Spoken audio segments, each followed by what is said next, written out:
Life is tough.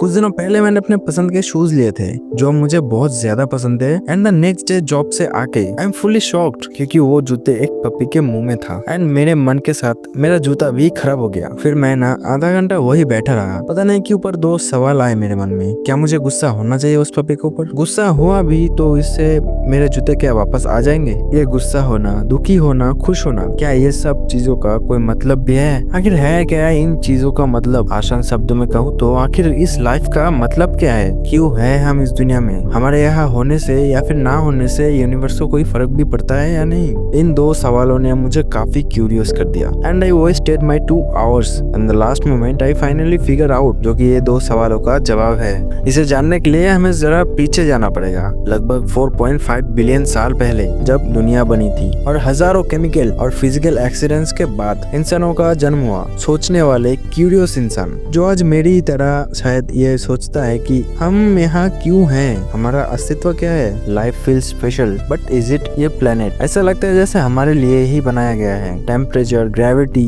पानी, हवा सब कुछ परफेक्ट है। लेकिन चलो थोड़ा जूम आउट करते हैं। अर्थ जो कि एक प्लेनेट है हमारे सोलर सिस्टम में। सोलर सिस्टम है 1 बिलियंस में और हमारी गैलेक्सी वो है सिर्फ 2 ट्रिलियन गैलेक्सीज में। अब लाइफ इतनी स्पेशल नहीं लगती है ना? The scale of nothingness. हम इंसानों ने टाइम को इन्वेंट किया ताकि दुनिया को समझ सके। डेज, मंथ्स, ईयर्स सब अर्थ के मूवमेंट्स पर बेस्ड है, लेकिन यूनिवर्स को टाइम की कोई परवाह नहीं है। ये 13.8 बिलियन साल पुराना है, लेकिन इसके लाइफ स्पैन में हम सिर्फ एक छोटी सी चिंगारी है। सोचो आप जिंदगी के लास्ट मोमेंट पर हो, जब आप 78 साल के हो और उसके बाद यूनिवर्स जो अपने रास्ते पर चलता रहेगा बिना किसी फर्क के। उसको कोई फर्क नहीं पड़ेगा आप कितने साल के हो या फिर आप क्या कर रहे हो। The future is dark. एक दिन सूरज एक्सपैंड करेगा और अर्थ को निकल जाएगा। सारे एम्पायर्स, यादें और लोग सब खत्म हो जाएंगे और दूर के भविष्य में ट्रिलियंस ऑफ इयर्स बाद यूनिवर्स ठंडा और अंधेरा हो जाएगा। तारे खुद ब खुद मर जाएंगे, ब्लैक होल्स इवेपोरेट करेंगे।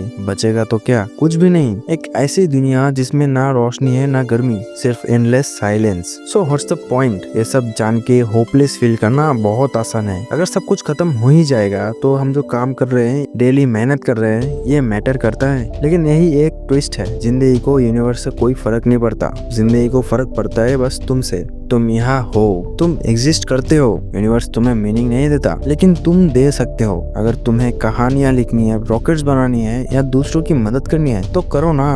तुम्हारी लाइफ का पर्पस वही है जो तुम चुनते हो। यूनिवर्स के लिए हम बहुत छोटे हैं, एक चींटी की तरह जो एक प्लेनेट पर है ट्रिलियंस ऑफ प्लैनेट्स के बीच। लेकिन इसी वजह से ये मोमेंट एक्स्ट्रा ऑर्डिनरी है। इस वक्त जिंदगी के लिए कंडीशंस परफेक्ट हैं, सोचने के लिए, क्रिएट करने के लिए और प्यार करने के लिए। ये कभी आसान नहीं होगा जितना अब है। तो अपने टाइम का क्या करोगे? हो सकता है हम कभी समझ ना सके कि हम यहाँ क्यों हैं। हो सकता है यूनिवर्स हमारे लिए बना ही ना हो। लेकिन बात तो ये है कि हम जिंदा हैं और जब तक हम यहाँ हैं तो अपनी लाइफ को अपनी तरीके से बनाओ। इस दुनिया को एक्सप्लोर करो, जियो, हंसो, रो, करो जो करना है, क्योंकि एंड में कुछ मैटर नहीं करेगा, लेकिन अभी बहुत कुछ करता है। जिंदगी का मतलब क्या है? जो तुम चाहो वही